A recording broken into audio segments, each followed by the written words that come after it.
ஜனநாயகன் இன்னும் நம்ம தமிழ்நாட்டில் ரிலீஸ் டேட் எதுவும் சொல்லலை. ஆனால் கனடாவில் 24ஆம் தேதி ரிலீஸ்ன்னு சொல்லி அவங்க போட்டாங்க. கனடா உட்பட அவங்க ஏரியா பூரா நாங்கள் 24ஆம் தேதி ரிலீஸ் பண்ணுறோம் அப்படின்னு அவங்க ஒரு விளம்பரமே எக்ஸ் தளத்தில் பார்த்தேன். ஒரு பதிவு போட்டிருக்காங்க.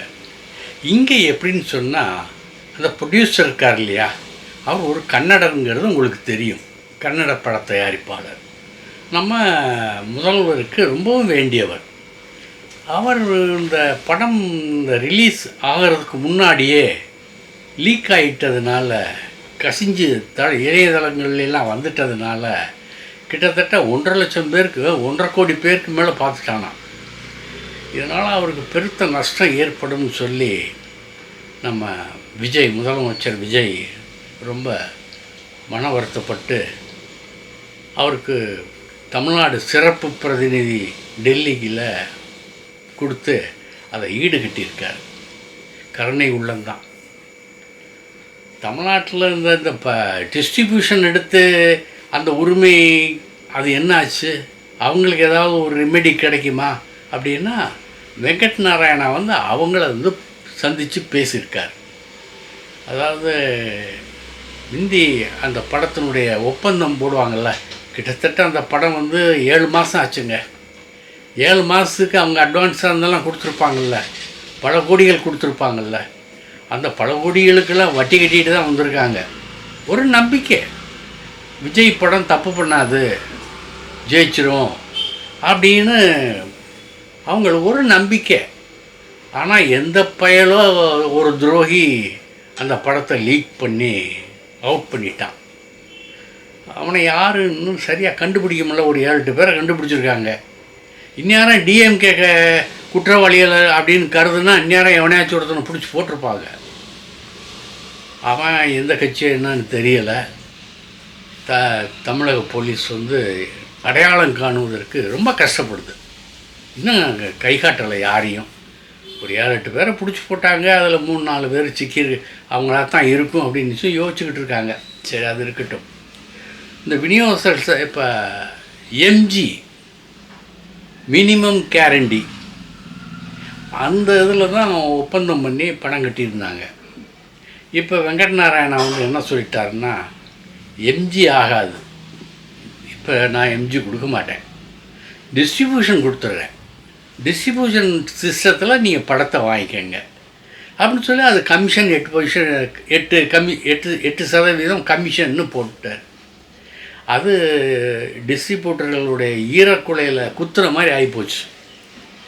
ஏற்கனவே அந்த படத்துக்கு வட்டி எக்கச்சக்கமாக 7 மாத காலம் எக்கச்சக்கமாக ஏறி போய் கிடக்கு.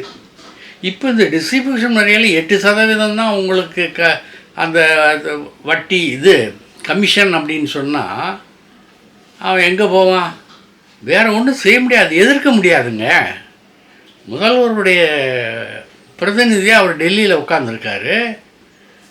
கிட்டத்தட்ட டிவிகேனுடைய அதிகாரபூர்வமான ஏஜெண்ட் டெல்லிக்கே தமிழகத்தினுடைய பிரதிநிதி. அவரை போய் ஏற்றுக்க முடியுமா? கஷ்டம் இல்லை. ஏற்றுக்கிட்டு போய் போராடமெல்லாம் முடியுமா? அதனால் பேசாமல் எப்பப்பா ரிலீஸு இங்கே நான் சொல்லுங்கப்பா அப்படின்ட்டு இருக்காங்க. அங்கே கனடாவில் 24ஆம் தேதின்னு அனௌன்ஸ் பண்ணிட்டதுனால இங்கே இன்றைக்கோ அல்லது நாளைக்கோ அனௌன்ஸ் பண்ணால் நல்லது. ஏதோ கொஞ்சம் மிச்சம் இருக்க. அதாவது தியேட்டரில் படம் பார்க்குறதுக்கு ரொம்பவும் விரும்புவாங்க. இப்போ முதல்வர் அந்த மன்றத்து ஆட்களையெல்லாம் கூப்பிட்டு என்ன சொல்லியிருக்காரு சொன்னால், அதிக விலைக்கு எவன் டிக்கெட் வைத்தாலும் அவனுக்கு பிடிச்சி கொடுங்க, யாரும் அந்த தியேட்டர் டிக்கெட்டுக்கு மேலே யாரும் காசு கொடுக்கக்கூடாது அப்படின்னு ஒரு அட்வைஸ் சொல்லியிருக்காராம். ஏங்க, லஞ்சம் வாங்காத, அது வாங்காத, லஞ்சம் அப்படி இப்படின்னு சில அட்வைஸுகளே யாரும் கேட்கல. இப்போ அங்கங்கே அதாவது நடந்துக்கிட்டு தான் இருக்கு. எதுலேயும் மாற்றம் கிடையாதுங்க. இப்போ லைசன்ஸ் போய் கேட்டுதுன்னா வாங்கி வச்சுக்கிறாங்க, ரைட்டு எல்லாம் வரும் அப்படின்னு தான் சொல்கிறாங்க.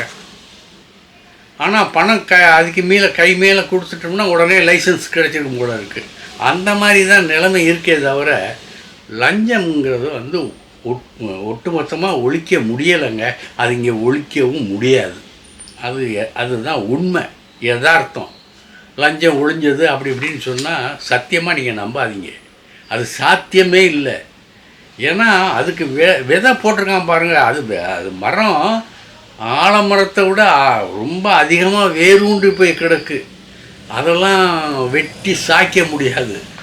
அதெல்லாம் இந்த விஜய் மாதிரி இன்னும் எத்தனை விஜய் வந்தாலும் இந்த லஞ்ச ஊழலை ஒழிக்கவே முடியாது. அது நாளடைவில் அப்படி பெரிய எடுத்தால் போகும். சரி, அந்த இதை நம்ம ஏன் பேசுவானே, இதுதான் ஜனநாயகனுடைய நிலைமை. சரி, இந்த ஏடிஎம்கே எக்ஸ் மினிஸ்டர் ஒருத்தர் இருக்கார் தெரியுமா, ஆர்பி உதயகுமார்னு. அவர் இன்னும் சேரலை. அவர் எப்போ சேருவார்னு தெரியலை. சேர்வதற்கான அறிகுறியும் தெரியல. ஆனால் அங்கே தான் இருக்கார், ஏடிஎம்கேல தான் இருக்கார். அவர் என்ன சொல்கிறாருன்னா, சிஎம்முடைய ஆத்ம நண்பருங்கிறதுனால தான் ஜனநாயகன் ப்ரொடியூசருக்கு அங்கே டெல்லி பிரதிநிதி கிடச்சிருக்கு. யார் கண்டா நாளைக்கு திரிசா டெப்டி சிஎம் ஆனாலும் ஆச்சரியப்படுறதுக்கு இல்லை அப்படின்னு நம்ம உதயகுமார் சொல்லியிருக்காரு. அரசியல்வாதி, அவருக்கு தெரியாமல் இதெல்லாம் இருக்குமா?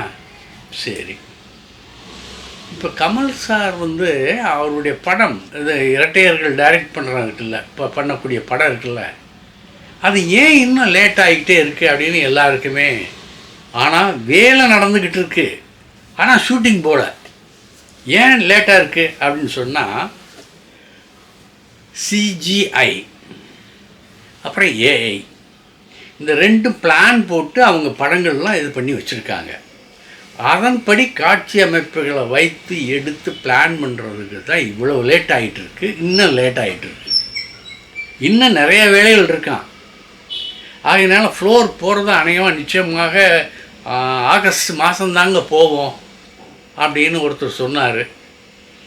அவர் வாய் முகூர்த்தம், சரி ஆகஸ்ட் மாதமாவது ஷூட்டிங் போகட்டும் சார் அப்படின்ட்டு சொல்லிவிட்டு, ஏன்னா அப்புறம் மழை காலம் அது இதுன்ட்டு நிறைய இம்சைகள்லாம் வந்துடும். ஆனால் அதுக்குள்ளே படத்தை அவங்க ஆரம்பிச்சிட்டாங்கன்னா நல்லாயிருக்கும் அப்படிங்கிறது நம்முடைய ஆசை. சரி, இப்போ சில நடிகர்கள்ட்ட நீங்கள் யாரோட நடிக்கணும் அப்படின்னு ஆசைப்படுறீங்க அப்படின்னு கேட்டால், சில பேர் அவங்களுடைய இஷ்டப்பட்ட ஆட்களை சொல்லுவாங்க. எனக்கு விஜயோட நடிக்கணும், எனக்கு சூர்யாவோட நடிக்கணும், எனக்கு கார்த்தியோட நடிக்கணும் அப்படின்னு சில பேர் சொல்லுவாங்க. சில பேர் சூப்பர் ஸ்டார் ரஜினியோட நடிக்கணுங்கிறது என்னுடைய தவம் அப்படிம்பாங்க. இன்னும் சிலர் உலகநாயகன் கமல்ஹாசனோட நடிக்கணுங்கிறது என்னுடைய பேராசைன்னு சொல்லுவாங்க. நம்ம யோகி பாபுக்கு அந்த மாதிரி ஒரு ஆசை இருக்குமா இல்லையா? அவர் இப்போ சூப்பர் ஸ்டாரோட நடிச்சிட்டாரு. நம்ம சிஎம் விஜய் படத்தோட அவரோடவும் நடிச்சிட்டாரு. அவர் இன்னும் நடிக்காத ஆள் யாருன்னு சொன்னால் நம்ம உலகநாயகன் கமல்ஹாசனோட தான் இன்னும் நடிக்கலை. யார்கிட்ட சொல்லுவார், யோகி பாப்கிட்ட கேட்டிருக்காங்க, சார் நீங்கள் யாரோட நடிக்க ஆசை அப்படின்னு. சார் நான் சூப்பர் ஸ்டாரோட நடிச்சிட்டேன், அஜித் சாரோட நடிச்சிட்டேன், நம்ம விஜய் சாரோட நடிச்சிட்டேன். இன்னும் நடிக்காத ஒரே ஆள் உலகநாயகன் கமல்ஹாசன் தான். அவரோட நடிக்கணும் சார். அவரோட நடிக்கிற படமும் எனக்கு முக்கியம். ஆனால் அந்த வாய்ப்பும் சீக்கிரமே வந்துடும் அப்படின்னு சொன்னார். இப்போ இவர் சொன்னதை வச்சு பார்த்தோம்னா, இப்போ அவருடைய படம் எந்த படம் ஷூட்டிங் போக இருக்குதுன்னு சொன்னால், முதல் படம் நம்ம அன்பறிவு படம். அந்த படத்தில் நடிக்கிறதுக்கு இவருக்கு வாய்ப்பு கிடைக்கலாம். இல்லைன்னா உலகநாயகன், சூப்பர் ஸ்டார் இவங்க சேர்ந்து நடிக்கிற படம் இருக்குல்ல, அதில் நடிக்கிறதுக்கும் வாய்ப்பு இருக்கலாம். ஆனால் அவர் என்ன சொன்னார்னா, சீக்கிரமே எனக்கு அந்த வாய்ப்பு வந்துடும்னு நினைக்கிறேன் அப்படின்னு சொன்னதுனால என்னுடைய யூகம் என்னன்னா, அன்பறிவு படத்தில் தான் இவர் நடிப்பார் அப்படிங்கிறது என்னுடைய யூகமாக இருக்குது. நம்முடைய யூகம் உண்மையானால் நல்லது தான். நல்லதே நினைப்போம்.